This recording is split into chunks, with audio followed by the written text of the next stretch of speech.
Pogodak je u Zaprešiću, eto, na veselje domaćina od 23. minute Inter vodi 1-0, pogodak je postigao Dodo, evo upravo možete vidjeti, korner je izveo Grgurović, Dodo je bio na drugoj stativi i glavom ubacio loptu iza vratara Radmana.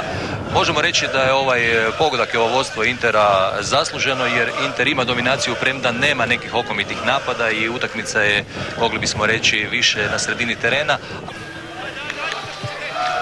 Poštovani gledatelji, srdečan pozdrav još jednom iz Zaprešića. 2-0, 48 minuta, sve po istom receptu kao i u prvom poluvremenu. Slobodni i skraćeni udarac sa strane izveo je Mario Grgurović, a najbolje se snašao ponovno u 16-tercu Riječana Dodo, drugi pogodak i oba pogotka glavom. Neobično s obzirom da Riječani imaju 4 igrača koji su više od 190 cm.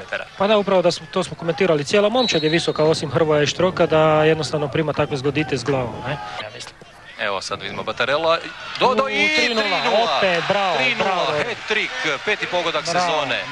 Peti pogodak sezone, Eduardo da Silva na tribinama, najveći pljesak za sunarodnjaka, 3-0, sva tri pogotka postigao je Luis Paulo Ilario Dodo. Treba se naći u toj poziciji i u prvom, drugom i u trećem zgoditku mislim da ima izvanredan osjećaj za prostor i za gol. 74. minuta, mogli bismo konstatirati da je ovdje sve riješeno kada su u pitanju bodovi. Naravno vidjet ćemo s kojim rezultatom će završiti utakmica.